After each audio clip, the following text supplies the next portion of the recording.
The Ashford stronghold sat at the edge of a great pine forest, its stone walls old and strong, built by wolves who had ruled the land for generations. Inside those walls lived Alpha King Cassian Ashford, a man feared by his enemies and respected by his own pack. His wolf had never lost a fight, his word was law. And yet, in the quiet corners of his home, there lived someone he barely noticed at all. Her name was Elira Voss. She was an Omega, the lowest rank in the pack, and she had learned long ago that the best way to survive was to stay small. She did not raise her voice. She did not meet anyone's eyes for too long. She worked in the nursery, caring for the pups too young to shift into their wolf forms, and she loved that work more than anything else in her quiet life. The other pack members barely looked at her. Some were kind enough to nod when they passed. Others simply walked by, as though she were part of the furniture. Elira did not mind. She had made peace with being invisible. It was safer that way. What she did not know, what no one knew, not even herself, was that she carried a bloodline nearly lost to time. Long ago, before the great packs had their kings and their armies, there existed Omegas known as the Warded. They were not strong in battle. They did not command respect through dominance. Their gift was different. It was a power that slept quietly inside them, waiting, until the moment innocent lives stood in true danger. Then, and only then, would it wake. Elira did not know this story. She only knew that she loved the pups in her care, as if they were her own. On the morning everything changed, Alpha King Cassian had left the stronghold before sunrise. A rival pack had grown bold along the northern border, and he rode out with his best warriors to settle the matter before it became a war. The pack he left behind trusted in the strength of their walls and the loyalty of their guards. They did not know that danger was already walking through the gates. The attackers came disguised as traders, their wagons hiding weapons beneath bundles of cloth and grain. It was a plan built with patience, arranged by a challenger who wanted Cassian's throne and knew that a king without heirs was a king who could be replaced. If the pups were gone, the pack's foundation would crumble, and chaos would open the door for someone else to seize control. The diversion came first. A fire broke out near the training grounds, and shouts filled the air as most of the guards rushed toward it. In the confusion, 4 armed intruders slipped toward the nursery, where only one small, quiet Omega stood between them and the Alpha King's children. Elira was singing softly to one of the younger pups when she heard the first sound of breaking glass down the hall. Her whole body went still. She knew, in an instant, that something was wrong. She could have run. The back door of the nursery led to a hidden passage that guards used during drills, a quick escape into the forest. She had practiced it before, just in case. For one trembling heartbeat, she thought of taking the children and fleeing into the trees, praying they would not be found. But the pups clung to her, frightened by the noise, and she looked down at their small faces. She thought of their mothers gone on pack business, of their father far away at the border, of how frightened and alone they would be if she left them even for a moment, unguarded in the dark passage. She thought of how she had held each of them the night they were born. She did not run. Instead, Elira gathered the youngest pups into the corner behind a heavy wooden crib, and she stood in front of them, her back straight despite the fear rushing through her. Her hands trembled, but her feet did not move. The door burst open. 4 figures entered, their faces covered, their intentions clear in the weapons they carried. For a moment, they hesitated, confused by the sight in front of them. A small, unarmed Omega, standing alone, refusing to step aside. "Move," one of them growled. "This does not have to involve you." Elira's voice shook, but she did not step back. "You are not touching them." The intruder laughed, low and cruel, and stepped forward. What happened next would be spoken of in the pack for years to come, though even those who witnessed it struggled to explain it fully. Something inside Elira, buried so deep she had never known it existed, cracked open like a seed breaking free of its shell. It was not anger, it was not hatred. It was something older than both, something that had slept in her bloodline for longer than anyone in the pack had been alive. It rose now because the only thing it had ever been meant to protect was standing behind her, frightened and small. Her vision sharpened. The room seemed to slow. every movement of the intruders suddenly clear and unhurried in her eyes. Her heartbeat steadied instead of racing, and though she still looked like the same quiet Omega who tended the nursery, something in her had changed completely. She moved before she understood that she was moving, her body responding with a certainty she had never possessed before. When the first attacker lunged, she was already stepping aside, her hand finding a bar behind the door, meant to help move furniture.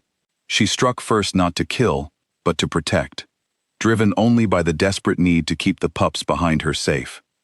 The fight that followed was over in moments, though it felt like far longer to those trapped in the nursery. Elira was not a trained warrior. She had no formal skill in battle. And yet, she moved with an instinct that could not be taught, striking with a precision that came from something ancient inside her, not from practice. The intruders, confident in their advantage, found themselves overwhelmed by a strength they could not explain and did not expect. By the time the last of them fell, silence filled the nursery once more, broken only by the soft crying of frightened pups and the ragged sound of Elira's breathing. She turned immediately, forgetting herself, and knelt beside the children. Her hands, shaking now that the danger had passed, checked each small face and each small body, making sure they were unharmed. When she found them safe, tears filled her eyes, and for the first time since the attack began, she allowed herself to feel afraid. It was in that moment, kneeling on the nursery floor surrounded by the pups she had protected, that Alpha King Cassian returned. He had ridden back early, an uneasy feeling pulling at him the moment smoke rose over the horizon behind him. He tore through the stronghold, his wolf close to the surface, fear for his pups driving him faster than he had ever moved before. When he reached the nursery and threw open the door, what he saw stopped him completely. His pups were safe, gathered close together, unharmed. Around them lay the bodies of the intruders who had come to end their lives, and kneeling, among them, bloodied and trembling, was Elira, the quiet Omega he had passed in the halls 100 times without truly seeing. Cassian's wolf reacted before his human mind could catch up. It was not fear of an enemy, it was something deeper, something instinctual, buried in the ancient parts of a wolf's understanding, something that recognized the old bloodlines of protectors long before written history had ever recorded their existence. His wolf, the same wolf that had never once bowed to any living creature, that had faced down rival alphas without flinching, lowered its head. To the shock of every guard who arrived behind him, to the disbelief of Cassian himself, his wolf knelt before Elira. The room fell utterly silent. Cassian tried to steady himself, to make sense of what his own body was doing without his permission. He was the Alpha King. He did not kneel, and yet here he was, caught between the primal instinct of his wolf and the confusion of his human mind, staring at a woman he had never truly looked at before.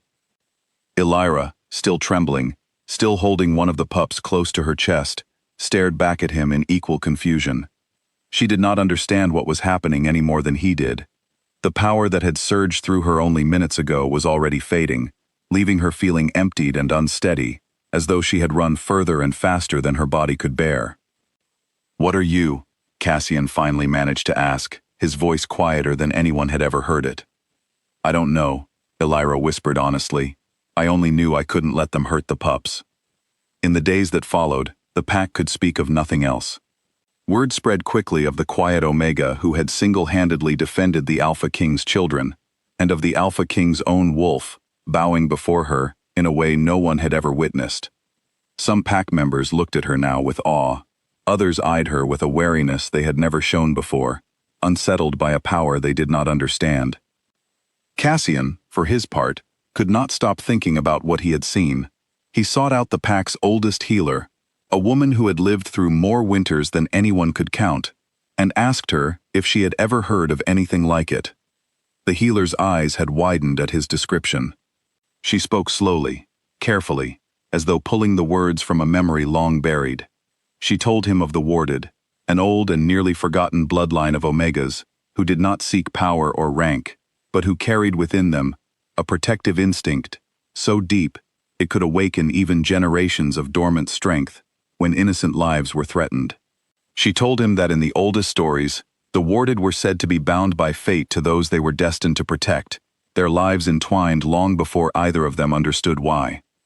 Cassian listened to every word in silence, his mind returning again and again to the image of Alira kneeling in the nursery, shielding his pups with nothing but her own body and a courage no one had ever asked of her. He began to seek her out after that, first with careful questions about her well-being, then with a growing curiosity about the woman she truly was, beneath the quiet Omega the pack had overlooked for so long.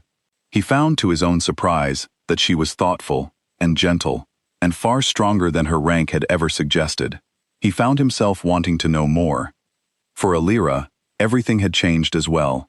She was no longer invisible.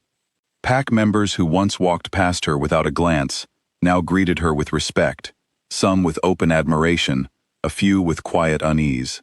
She struggled to adjust to a version of herself she barely recognized, one that carried strength she had never asked for and attention she had never wanted. But there was something else too. When Cassian sat beside her in the evenings, asking about her day, listening when she spoke instead of looking through her the way he once had, she felt something unfamiliar begin to stir. Not the wild power that had saved his pups, but something quieter, something warmer. The Alpha King, who had ruled his pack with unshaken authority, found himself humbled by the Omega he had once overlooked. And Alira, who had spent her life trying to remain small and unnoticed, found herself, for the first time, truly seen. Neither of them knew yet what the old bloodline meant for their future, or what dangers still watched from the shadows, aware now of what Alira truly was, and unwilling to let such power stand unchallenged. But on that quiet evening, sitting together in the fading light, neither of them was thinking of danger. They were only thinking of each other, and of the strange, unexpected bond that had begun the moment a king's wolf knelt before a meek Omega, who had simply refused to let harm come to the children she loved.